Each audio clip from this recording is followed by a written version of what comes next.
Where's your book? Yay! Hey everyone. Joining us just as a plane is going overhead. I don't know if you can hear the plane. You have the tiniest head. My head looks massive. Sitting really far back. I want to sit far back. No, my head still doesn't look as small as yours. Yeah. Hi everyone, Colleen Patrick-Goudreau here. Thank you so much for joining us for our live Facebook Q&A with my very good friend Kristie Middleton. Before we get started, I just want to make sure you can all hear us, if the connection's okay, because I'm not seeing any evidence of it yet. So give me a thumbs up. Let me know if you can hear me okay, if you can see us okay. Let me just fix that volume. I don't see any evidence. How are you guys? You guys there? Hi, is anybody there? Hello?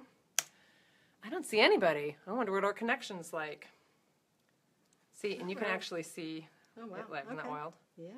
Hello, where is everyone? I don't see anyone. Could be a connection. We can start again if the connection's bad. Hi, everybody. Yeah, I'm thinking the connection's not good. Let's hope that's the case. Oh, look how that's so sweet. Okay, hi, Lindsay. Hi, everybody. Is everybody able to hear me? Give me a thumbs up and say hello and give me hearts, because I love your hearts. It's funny because you can usually see how many people are joining up top, but I'm not seeing any evidence of it. But you can hear us okay? Hey, Bree and Lindsay, you can hear us okay? Looks so. I guess so if you're saying hello. Hello, hello, hello. I'm also looking on the laptop. Gina, might work better to turn the camera horizontal. I can't. It doesn't. Let me see if I do that. If I do it horizontal, let me see what it looks like, here's the problem if it's horizontal. I can't see your questions. Oh, good. Looks like you guys are definitely hearing us. So I can do that. I just can't see your questions on the, and the camera's there for you, Kristie. Okay. I can't see your questions because that's the whole point of the Facebook Lives is that it's a portrait.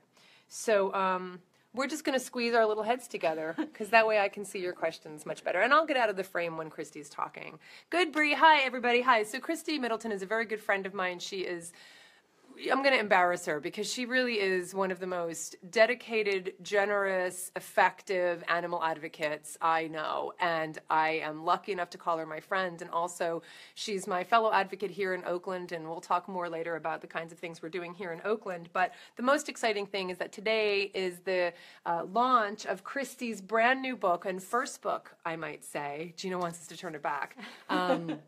Meatless. Transform the way you eat and live one meal at a time. And I thought this would be a really good opportunity to give you guys the opportunity to ask questions that you have about her book. Bree said that she got Meatless today in the mail. So excited to dive in. That's great. I love it. I love it. Still feeling that there's a connection issue. Are you feeling there's a connection issue? Is anybody else feeling that way? It's all loud and clear to you guys? Okay, so it looks like people are joining. People are already sharing, and that is the thing to do, everybody. Share now. I might also just give this a restart. Thanks, Becky. Still trying to figure this out. Oh, awesome, yeah. Becky. Fantastic. All right, well, it looks like it's okay. Okay, Jeannie. All right, I'll just calm down. I'll just calm down. Good. You good? That bothers me because I'm used to saying more. So, so we can jump in. Hey, Isaac, good to see you. I love it. These are all regulars. Okay, yeah, I've seen Isaac's name before. Yeah, Isaac's on every Facebook Isaac. Live, and he's awesome. And Margie said we're good. And I would ask you all right now, this is the time to share with your Facebook page. I'm going to share on Kristie's page right now so that Kristie's followers can actually see it as well. So you can share this while we're live, and we're going to have a giveaway, and we're going to tell you what the entry requirements are to win a copy of Kristie's new book, Meatless, Transform the Way You Eat and Live One Meal at a Time, and also get free copies of the audiobook. So we're going to have a giveaway, and we're going to tell you what the entry requirements are, so stay tuned for that. Noelle, you finally found where my periscopes went. Yeah, this is pretty much what we're doing instead of periscopes. So join us now, and I'm going to share this with Kristie's page. So not on a page I manage, on a friend's timeline, share in a group, share in an event, share in a private message, share in a friend's timeline, but it's not just your... Okay. Well, so while I'm sharing this on Kristie's page, is that it there, Kristie Middleton? that's my personal page, but share it there and I'll share it. Kristie doesn't allow posts on her timeline. Okay. All right, so we'll have to figure out how we can do that. So, so first of all, if everybody could just type in Meatless right now, that way people can see the book, Meatless the book, and actually, I'm going to type it in right now because we can type in, is it bit.ly.com/meatless? Meatless book. Meatless book, okay. So, .com/meatless book. And Kristie was just on KTVU yesterday, our local Fox station here in Oakland, talking all about the book. So number one is, Kristie, really, I want you all to submit your questions because we obviously, Kristie can answer them live with her little head, and I'll also ask Kristie too. So I mean, number one is, I actually remember when you first started talking about this book, we had just had dinner at Encuentro. And I remember you were talking about this concept. So why did you write Meatless, and who is it for? Well, thanks for asking me, and good to see all of you. I'm usually one of you watching along with watching along with you, so it's great to be here talking with Colleen today. So I work for the Humane Society of the United States full-time, and I've been an animal advocate for about 20 years. And I've heard from so many people that they're interested in eating less meat, and especially in the work that I do now, but sometimes they don't really know how to get started, or they're a little worried about having to go vegan or go vegetarian. And so I was encountering so many people who would say to me, and I'm sure that probably all of you have encountered this too, I could go vegetarian, but, or I could go vegan, but. And I wanted to write something that would give people permission to do what they felt comfortable with. And then hopefully they would then incorporate these meals into the rest of their diet or their lifestyle. There are some wonderful books out there that are vegan or vegetarian, and I have so many of Colleen's books. I think I have all of them. But I wanted to provide something that didn't have vegan in the title, that was more about reduction. Even though everything that's in the book is vegan, it's about giving people permission to do a little bit that added up will make a big difference and hopefully be a good way for them to dip their toes into something that will become part of their regular routine. Yeah, so you give people actually the steps they need, and you address the obstacles and that people have. I mean, Right. We've all heard the obstacles, we've all heard the challenges that people have, we've all heard the excuses that people make. So what are some of the tips that you give to people then in terms of overcoming those obstacles? Sure. Well, probably you all have heard some of the same obstacles that I have. I don't know where to start. A lot of people don't like to cook. So, some of the really simple and obvious things that I share are simple meal swaps. So look at the things that you already eat that may be vegetarian or may be very easy to make vegetarian or vegan, and find a plant-based meat to use as an ingredient instead. Another huge obstacle and a reason for a lot of people who become vegetarian or vegan who end up going back to eating meat or going back to adding animal products into their diets is that they're the only person in their community who they know who's vegetarian or vegan. And there are some people who are like, I don't care, this is what I know is right, but others who, they don't want to be the odd person out. They don't want to be the only person at the restaurant who's ordering vegan. And so I talk about ways that you can be successful by bringing your community on board with you, whether it's by doing a Meatless Monday or by getting your spouse or your friends to join you. There's a lot of evidence that any kind of diet change that you make, if you get a friend or family member to join you, then you're more likely to be successful. So, right, so it's like the practical aspects, which of course people need. Squeeze your little head in there. Your head's little enough that we could both fit. My head's just massive, apparently. So it's a matter of giving people the practical. It's so funny, too, isn't it? Because some of the stuff is so obvious. And yet people just, in a way, are looking for the guidance that... They're looking for guidance, and even just telling. I mean, I always say that, the work that I do, I feel like I'm already telling people the information they already have inside of them. I'm just kind of like getting through all the muck and all the cobwebs because they already know it. But just giving them permission, like you said, they already have an instinct, they already have an inclination, and they just need little bits here and there. And it's all common sense stuff. It doesn't take that much. Yeah, find the things that you do and reward yourself. Find the meals that you already eat that are probably vegetarian or vegan or could very easily naturally be and do more of that. You know, one example is if you have a specific routine. We are creatures of habit, and I can tell you I certainly am.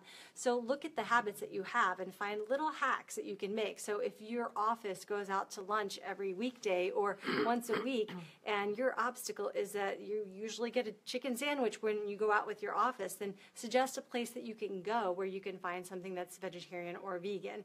So Chipotle, which has a tofu sofritas burrito, that's a really easy thing. Or you can just get it with vegetables. So just try to find these little tiny hacks that you can incorporate into your life to make it easier. So one of the things I often talk about with my book, with 30-Day Vegan Challenge, especially when I'm talking to an audience who is primarily vegan or plant-based, is at least use the book as a resource for people in your life who are not vegetarian or vegan. So even on this broadcast right now, anything that Kristie is saying, if you're already vegan and you already know this stuff and you already incorporate this, take what she's saying and use it as a way to be able to communicate with people in your life who are not vegetarian or vegan. Obviously, coworkers who, if you go out to lunch with them, you know, would say like, oh gosh, there's like nothing here that's vegetarian. How could I possibly do this? I mean, what would you say to something like that, to someone who's already vegan and who also wants to use it as an opportunity to advocate for making some changes? How would your book, how would that help? Well, in terms of going out to eat, you know, some of the best meals that I've had have been at restaurants that are not vegetarian or vegan when I ask them to prepare something special for me. So most restaurants, Italian restaurants, have all the ingredients that you need to make a really delicious meal. Just ask them to make something special. And oftentimes the chefs, the people working in the kitchen, get tired of making the same dishes over and over. So they're really appreciative of the opportunity to make something different. That said, a lot of people don't want to be the person who's the squeaky wheel, so just trying to find a place in advance. Now, we're so spoiled to be in the Bay Area where we have access to so many incredible vegetarian and vegan restaurants, but pretty much any town would have a Thai restaurant or a Chinese restaurant where you can find amazing meatless and vegan options. So it's pretty easy to do that, and I know I kind of live in a bit of a bubble, so I say that it's easy. If you've never done it before, it can seem a little bit difficult, but I share some of those ideas, some of the suggestions for meals that you would commonly find at an Indian restaurant or a Chinese restaurant or a Thai restaurant in Meatless, so that people who aren't familiar with eating that way know what kinds of dishes to ask for. And it's interesting, though, isn't it? Because a lot of people who are first becoming vegetarian or vegan some people have never really even tried Ethiopian food or Indian food and Chinese food. I mean, a lot of what this is why I think it's so scary, is because it's different and because it's new and it feels new. And change can be really hard for people, even if it means trying a cuisine they've never tried before. So part of it is, you know, taking the leap to just say, I'm willing to be open and I'm willing to give it a try, which is the whole point of someone buying something like Meatless. Right, absolutely. And I had never tried Ethiopian food until I became vegan. I'd never tried sushi until I became vegan. And so many people think of sushi as being a fish dish, but sushi actually refers to the rice, not to the fish. So I found that it really opened me up to a whole nother world of eating, and I found that with so many people who I talk to as well. And it's also helpful to become more mindful about how you eat. So in the book, I profile a handful of people and their experiences, from people who become vegan to flexitarians to people who are meatless a few times a week. And one of the people who I interviewed was Ken Chadwick. He was the food service director at American University in Washington, D.C. And so in my work, I work with universities and other institutions that are serving a lot of food to help them with getting more plant-based options on their menus. And Ken had been raised in South and Central America. He spent his formative years in some of the biggest cities down there, and his summers on his grandparents' cattle ranch. And he unfortunately called himself a meat and potatoes minus the potatoes kind of guy. So he loved meat, but he was hearing from a lot of students that they wanted more vegan options on their menus. And even though he had some wonderful recipes that his chefs had prepared, he said that the very best that he could do was not even close to enough, because here's a meat and potatoes guy minus the potatoes trying to serve vegan options. So he decided he was going to go vegan on the spot during one of the student advisory meetings. And what ended up happening is not only did the students get more great vegan options on campus, because he realized that they were right and they didn't have enough food for him to eat, or for them to eat, and him, since he was now vegan, but they also started seeing other benefits. So he started losing weight very rapidly. And they called him the incredible shrinking man. And he, of course, was then a very vocal proponent of vegan eating, and he said that it really helped him thinking about the way that he was eating. He was no longer just slamming food in his mouth. He was thinking about where his food came from. So I think that when we start looking more at our ingredients, when we start thinking about the animals who are caught up in our food system, the way we eat, it becomes more a part of how we think. You know, we don't just cram food in our mouth, like Ken said. We actually are more mindful about a lot of things. And I think that the book, I hope, will go into some of the ethical reasons, the environmental reasons, the health reasons, and it just becomes part of your identity, which really helps us with sticking with diet changes. I don't know what to tell you people. Some people want us sideways. Some people want us not sideways. So I'm trying to accommodate everybody. Okay. Let me show everybody the book again, and stay tuned because we're going to tell you how you can win a copy of Meatless. Transform the way you eat and live, one meal at a time. And get yourself a copy. I already put the link in the comment section. We've already got some wonderful comments. What do you want? What do you want in terms of the way the phone is facing? Are you kidding me? The main thing is that we just listen to Kristie and her wisdom. This is ridiculous. Oh, that's actually true. No, if I'm sideways, then they actually see me as sideways. Okay. Yeah. Sorry, guys. This is the way Facebook is. This is the way they do their broadcast. So we just wanted to just test you and see if you're all paying attention. So again, people can find the book at Amazon. It launched today. Thanks, Martin. Sorry about that. You don't even need to see my head. You can just see Kristie's head. It launched today, which is very exciting. And one of the things people have to understand that the way algorithms work and all of these ways and the way that we exist these days is reviews mean so much. So if you've gotten yourself a copy of the book, head over to Amazon and definitely write a review. It really makes a difference. It makes a difference in terms of the book coming up higher, just in terms of search results on Amazon. So make sure you write a copy of the review and share the book.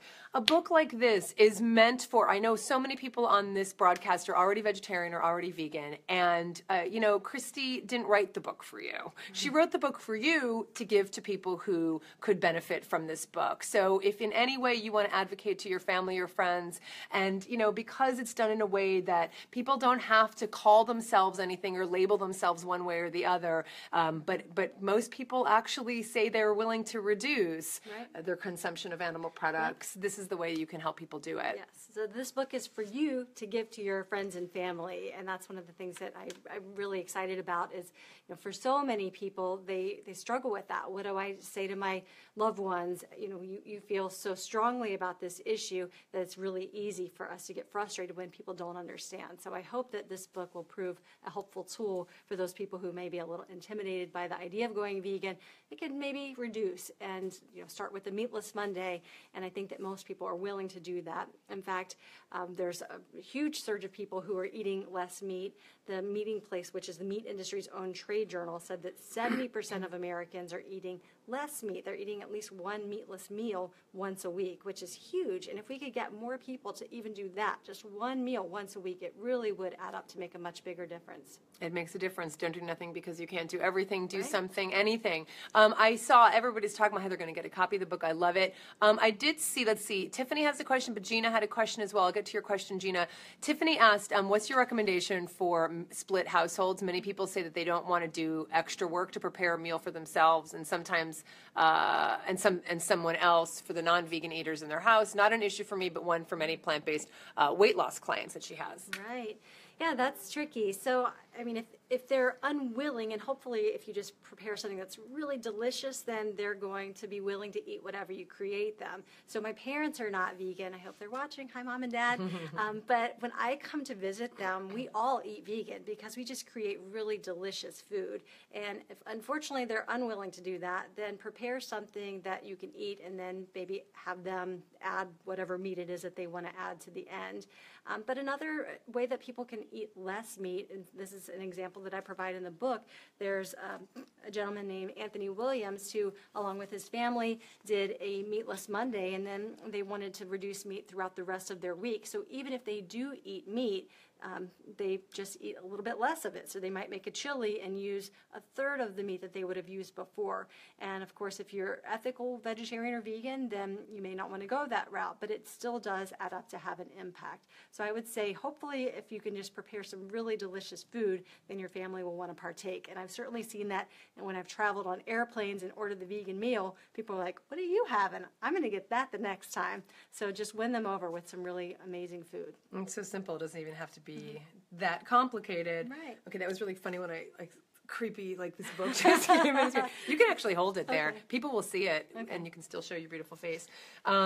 So people are talking about how Ruth has given the 30-day vegan challenge to non-vegans, and now Meatless will be one of them. This is such a great resource for everybody. I was actually just talking to actually I need to get this for, I just ordered my own copy, but I need to get this for my mother's boyfriend, and because when we were talking about doing the 30-day vegan challenge, because he's got gout and he's got all these health issues, and then he was like, so can I just try, if I just did no meat, would that be good? And I said, yes, like that, do whatever you can. That's a start. No, if you can't do everything, don't do anything at all.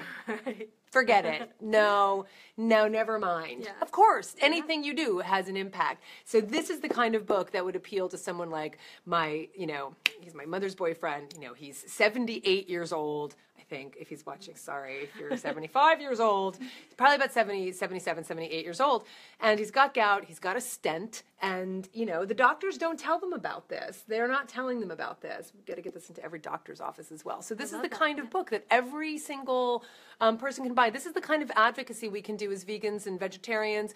Put these in, waiting rooms at your doctor's office. Drop them off at cafes. Just leave them at places where people will pick up a book to just skim through and then go out and buy. Yeah, and ask your library to carry a copy of it as well. Yeah, for sure. Great resource that we often don't take advantage of enough. We had another question. I wanted to go back. Thanks for that, Gina. We had another question from Tiffany. She said, I have to move it here because of the glare.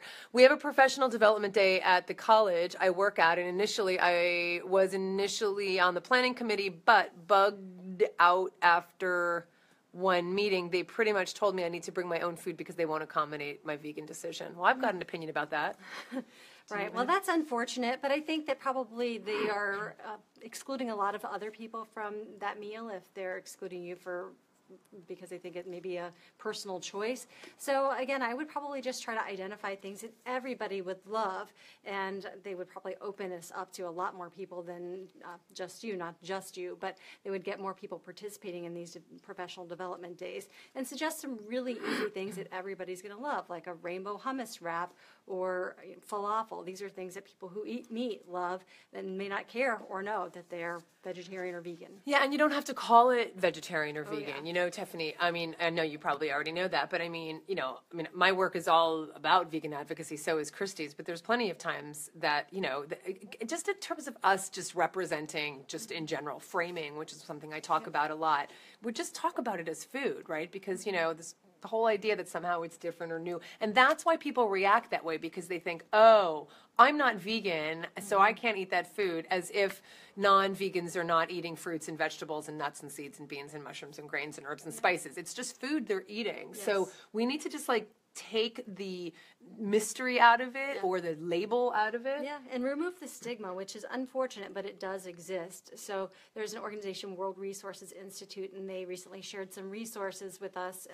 They did some research, and they found that it's 64% fewer people ordered an item on a restaurant menu if it was called vegetarian whatever. So vegetarian pasta marinara. Pasta marinara is probably going to be vegetarian. Just don't call it that, because unfortunately there is a stigma. So with your family, this is not just a vegetarian lasagna. This is a Tuscan white bean lasagna, or just something that's going to sound really amazing. And when they try it, they're hopefully going to like it. Then you can be like, that was vegan. Exactly, because so often we're like, so I know everybody just found out, but now I am vegan. And so the meal I'm making tonight is vegan. It's going to be good. It's vegan. You have a vegan potato soup, and it's vegan, and there's a vegan carrot. I'm like, that's not helping.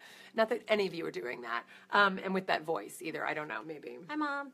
Is Mom on? Mom's on. Where's Mom? Sandra Sigmund. No. Oh, Sandra's like, we have ours ordered. Well, yeah, Sandra, you better. And why are you ordering it? Your daughter should be giving you a copy. I'm just kidding. I'm just teasing. No, support an author. Who was it I was talking to the other day? I was recommending a book the other day, and she said, yeah, I'm going to get it from my library. And libraries are hugely important. Hugely, hugely important. And I said, go buy the book and support an author. It makes a huge difference. So, I have mine ordered as well, and I can't wait. Any other questions from you guys? Because I can ask my own to Kristie, but I mean, I want to hear from you and what your questions are. Mom, any questions? So first of all, one of the entries to winning a copy of Meatless, and also how many, what are we doing for audiobooks? Oh, let's do 3 copies of it on audio. Okay, Yeah. so 3 copies of the audiobook that Kristie recorded, as well as a physical copy of the book. And so the entry requirements to be eligible for the giveaway, it's going to be a random drawing, is number 1, go follow Kristie on Twitter and retweet a post that she's actually put up recently and just hashtag Meatless Book. So go follow Kristie on Twitter, retweet one of her posts, and use the hashtag Meatless Book. That way she can see who you are and that you actually entered the drawing to win a copy or an audio version of the book. We're giving away 3. As if I have any say in this. She's giving away 3 copies. Use a vehicle.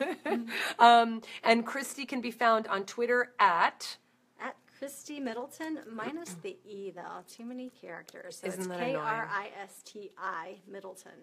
I'm going to put that right now. I'm going to actually put that in the comments section in just below, so everybody can go immediately follow her on Twitter. That is one of the requirements. And again, hashtag Meatless Book, but you want to retweet one of her posts that your audience will see from Kristie, and make sure you do the hashtag so that she knows that you've just recently followed her through this. Also follow her on Facebook. That's going to be another entry requirement. So follow her on Facebook. Can Canadians enter? I think so for the audiobook. I mean, that should be very easy as long as you're able to get on Audible, because it will be through Audible. Audible.com. Audible.com. Excuse me. And hi, Mike. That's okay. No, Jeannie, it's okay. And Jeannie's going to buy the book anyway, and that's awesome. But Jeannie, you might also win. So it's not just on Twitter; it's also on Facebook. So follow Kristie on Facebook as well, and just put a comment, say hello on her Facebook page again, so she knows who you are. So you can find Kristie on Facebook, which I'm also going to put on here. She's got a page. Got an author page? Yep, Kristie L. Middleton. Is it Kristie L. Middleton? Okay. I'm going to put that right down below in the comments. So follow her over on Facebook as well and say hello to her, and that you're entering for Meatless Book. Thank you for ordering, Wendy. You guys rock. And I already put a bit.ly, look, Mike says you rock. You do rock. Mike's pretty awesome. Yeah. How come I know just talked on the phone earlier today. Nice. Awesome, Wendy. That's just beautiful. So like I said, you guys, you can follow her on Facebook and Twitter. And I'm just putting bit.ly out again. Hi, Andy. Hey, Jennifer. Yes, it's on Audible now, so you can hear me reading it. Yeah, that must have been fun. That was the first time you did anything like that. It is. It was the first time. Fun is one way to describe it. But definitely feel very privileged and fortunate to be able to do that. Yeah. For people who don't love to read, and I know there are a lot of people who want to listen to podcasts or listen to audiobooks, it's a great opportunity to be able to get this content, but have me read it to you. Yeah, so number 1 is Jennifer actually asked, hi Jennifer, I know you know Jennifer Moody as well. Is the book already on Audible now? I think it might be. It is, yeah. You can go get it today. So it's already on Audible. And Eddie, actually I was going to ask that, Eddie, great question. Hi Eddie. What is your favorite recipe in the book, or a couple favorite recipes? Thanks for asking, Eddie. Can I give Eddie a quick shout out? Yes. He's my colleague at the Humane Society and has his own brand new cookbook, Salud Mexican Vegan Cookbook, which is pretty incredible. So I encourage you, if you're looking for great vegan Mexican recipes, to go get a copy of his book. I love cooking, Eddie, as you know, and I think probably I have a few favorites in here, so it's kind of hard to narrow it down. One is a cashew cheese, which I use often. I would put it over fettuccine, put it in macaroni and cheese, or add some broccoli to it, or even pour it over a roasted cauliflower. It's so easy to make, and people, if you're vegetarian, vegan, or you eat meat, it doesn't matter. Everybody loves it. Another favorite that I've been making quite a bit lately, especially with my Instant Pot that Colleen encouraged me to get, is a split pea soup. And I saw a question earlier if there are any slow cooker recipes in there, and that would be a great one for an Instant Pot or slow cooker or just a cook on the stove. It's very easy, and it's also super affordable. What about some breakfasts? Oh, breakfast. A lot of fun breakfast ideas in here. Pancakes. I mean, I love cooking, but my favorite is making breakfast on Sundays. So I have some great recipes in here for tropical pancakes. If you could put some pineapple and maple syrup on them, they're a delicious breakfast idea. Scones, it's another one that I really love making. I take them with me when I'm traveling. It's really easy to create the dough in advance and then just heat them up on the morning that you're ready to bake them. Biscuits and gravy, that's another favorite. I grew up in the South, so anything Southern is always very appealing to me. So there are a lot of great recipes in here, and some of them are mine, some of them were contributed by a friend and colleague, former colleague, still friend, who's with now Vegan Outreach, Alex Burry, who's a CIA-trained chef, Culinary Institute of America. And she also went to the Food and Beverage Institute, so she was trained by the CIA and the FBI. That's so funny. Is it really the FBI? It's the Food and Beverage Institute, yeah. Oh, I never caught on to that. That's awesome. Jennifer said, can't wait to read it. Love and miss you, Kristie. Yeah, that's awesome. Hi, Jen. Madeline says hi. Is that your niece? That's my niece, one of them. Yeah. That's awesome. Is she the one who became vegetarian? She was born or raised vegetarian. Oh, yeah, right. Oh, so she recently... well, Madeline is vegetarian, was born vegetarian, and then Taylor recently became vegetarian. Nice. Yep. Well done. Well done. Well Yes, done. Jen. Jen, I'm looking for your name. I'm like, well done, Mike. No, that wasn't Mike. Well done, Mike. But back to Mike. Mike says pancakes. Yes, even yeah. most cooking challenge person out there can make pancakes. You can do it. And also, we didn't talk about it as an entry for winning, but definitely follow Kristie over on Instagram as well. She posts so many wonderful food photos of the food that you do make, especially your bread. Talk about your bread. Oh, gosh. I love making bread. I took a sourdough class since we live in the Bay Area. San Francisco is known for its sourdough bread. So I took a class last summer, and it's really easy. And most bread is vegan. It's just naturally made from wheat, wheat flour, salt, and water, and you can certainly add other things to it. But I took this class, and I've been making bread at least once a week, sometimes more than that, and it's super simple. And yeah, check out my Instagram feed, which is bread and squirrels primarily. Bread and squirrels.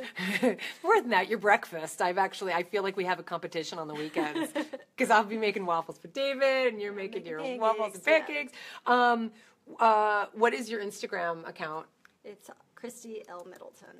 Kristie L. Middleton. Yep. So annoying. I know. It's that we can't fit our names and we have to do different ones. So follow Kristie there too. Consistency here. Yeah, for sure. So again, ask your questions, folks, as you have them. And again, Kristie's book just came out today, Meatless: Transform the Way You Eat and Live, One Meal at a Time. And it's a wonderful resource book to be able to give to everybody you know. I mean, everybody you know. Everybody you know. Use it as an opportunity to advocate. Use it as a resource for yourself. There's so many wonderful tips in here. There's so many wonderful responses to the obstacles that people talk about, and so many wonderful recipes as well. So go get yourself a copy and make sure you leave a review on Amazon. Share it with everybody. It's so easy to pass these things around now, so share it on all your different social media accounts. And then also, if you'd like to win yourself a copy, and as well as copies of the audiobook, you can follow Kristie on Twitter. I already put the links below, and retweet one of her posts, and you will be eligible for a random drawing to win a copy of her book. So Awesome. Yeah. Kristie has been working for the Humane Society for quite a few years now. Yeah, 7 years. Just celebrated my 7-year anniversary. So tell everybody what you do, because I don't think people realize the kind of work you do and the impact that you're having on a day-to-day basis through your job. And Kristie does so much more than just even. She does so much just through her day job, and she's just incredible. But talk about the work that you do through the Humane Society, because I think it's so effective. Thank you. Well, it's really, again, very fortunate to be able to do this kind of work. So I have an incredible team, including Eddie, who asked a question earlier, and we work with institutions to help them with reducing the overall amount of meat they're purchasing. So we work with schools, hospitals, colleges and universities, and whoever's serving a lot of food. We've worked with the U.S. military, we've worked with correctional facilities, and basically we talk to them about the business reasons for adding more plant-based options to their menus, and we share with them recipes and resources from marketing materials to doing even hands-on culinary instruction. We have a wonderful chef on our team who worked at the University of North Texas, and they were the first university in the nation to have a totally vegan dining hall. So we brought her onto our team. And now we've trained over 2,000 chefs at universities and hospitals across the country on how to make amazing vegan food. And it's really phenomenal to get to go into those experiences and see people who were a little bit skeptical at first when they hear that they're making vegan food. And by lunchtime, they're pulling out their phones and they're taking pictures. And by the end of the day, they're saying, you know what, I could probably do this sometimes at home.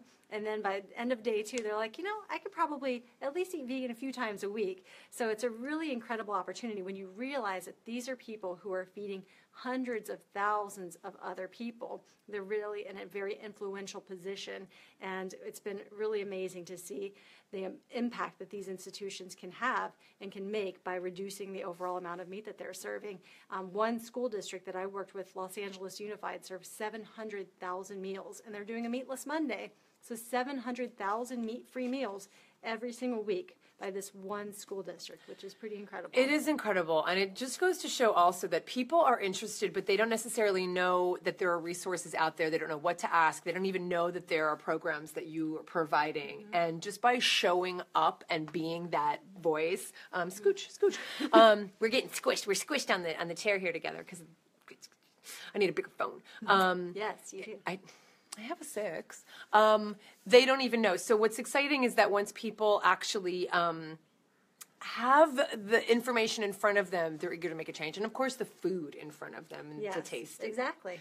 Speaking of food, people are asking about gluten-free recipes. There are a handful, yes. I don't have them noted as being gluten-free, but there are definitely some gluten-free and some gluten-full. Cool. Yep. Something for everybody. Yes, and so exactly, MJ's talking about the fact that she gets vegan books to give out to her pre-vegan friends. I love that. Yes. I love that. Pre-vegan, veg-curious. Exactly. Those are all very cool terms. Exactly. And this is the time of year. People are, making changes all the time, and then summer's coming and they're looking to make changes. There's always a reason to give it to people. I mean, whether it's... Right. It's National Nutrition Month. Next month is Earth Day. People are always thinking, or at least they should be, and we can use these days and months to be vehicles for talking about the reasons that people are eating more meat-free meals or eating more vegan meals. Yeah, exactly. Be a vehicle. So are there any events that you're doing that people can find you? Are you traveling? A lot of events. I've got about 10 or 11 on the calendar right now. So my website, or you can go to my Facebook page, the author page, which is Kristie L. Middleton, or my website, which is KristieMiddleton.com, and I've got quite a few events. The first one is here in the Bay Area in Marin County, and then I'll be in Boston, Atlanta, Philadelphia, D.C., Minneapolis, and many other places in between.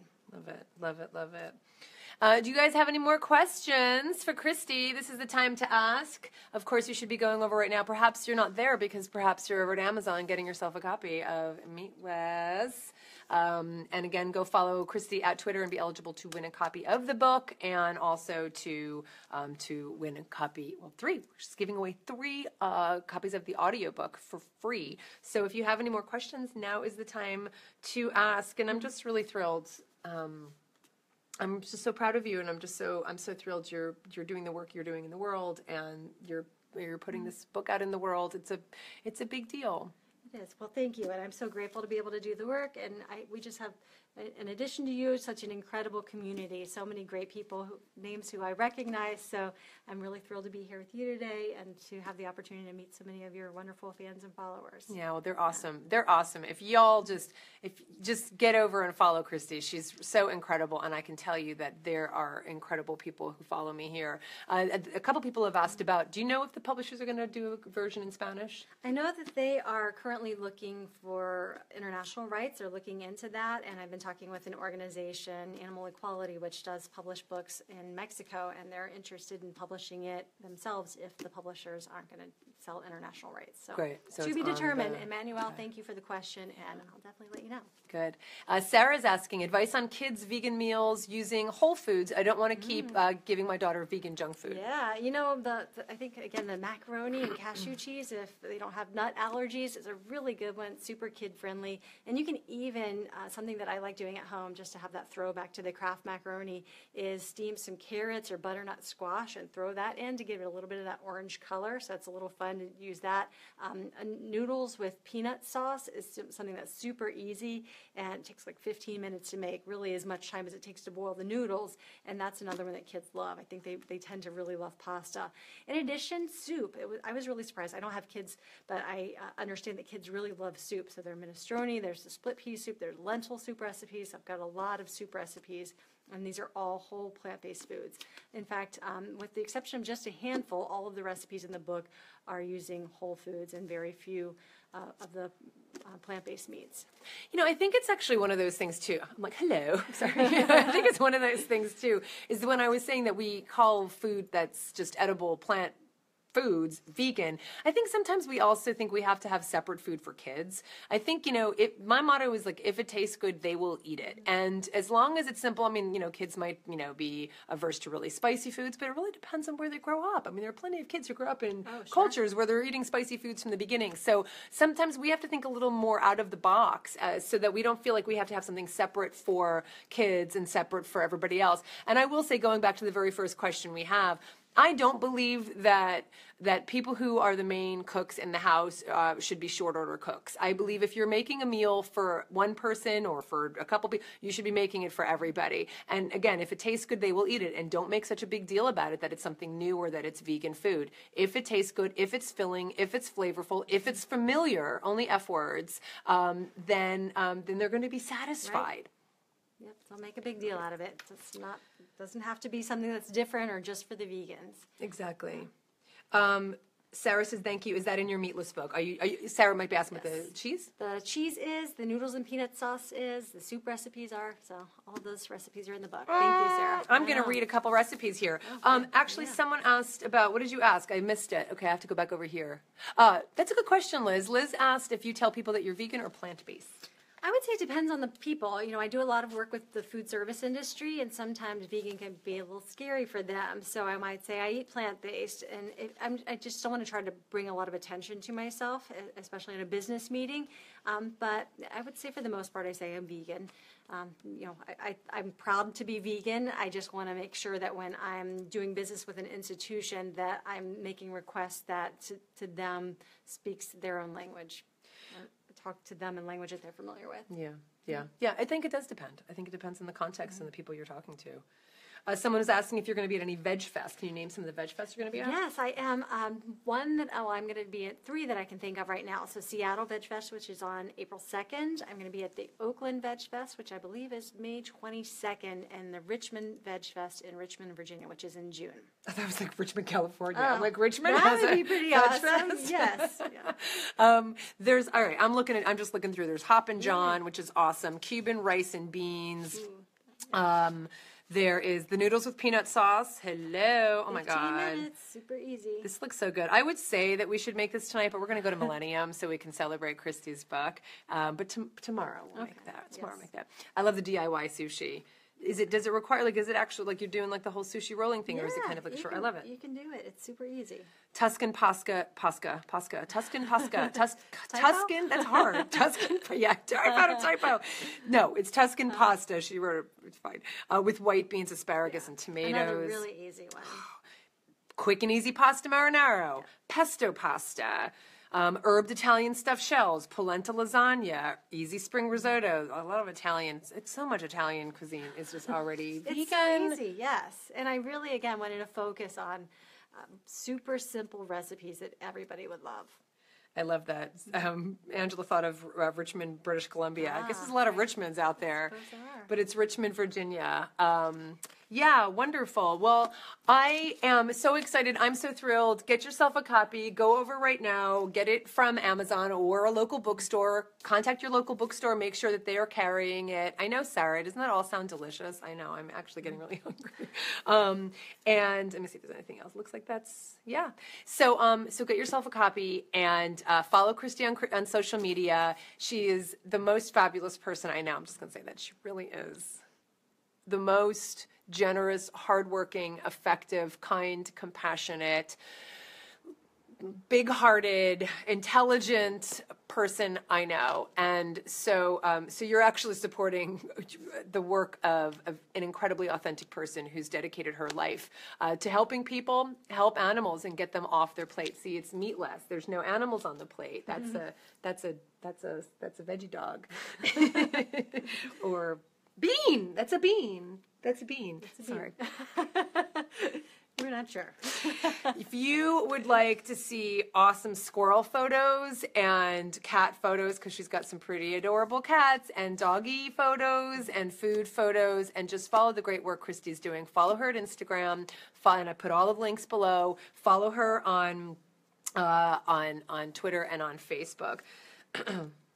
I'm looking at... Yes. And I have my next door neighbor has chickens too, so you get some chicken action every once in a while. That's true. That's true. I love it, Liz. Well, wonderful. Well, I look forward to you seeing all these fabulous people on your social media accounts. I look forward to it as well. Great to meet all of you. Great. Well, everybody, have a wonderful night. Thank you so much for joining us. You can share this. Thank you for sharing it during the broadcast, but of course you can share this on your page, and you can answer the questions that people have about MEATLESS. So, thank you. I usually end showing Michko and Charlie. Michko has left, but we will see if Charlie wants to say hello. Hi, sweetheart.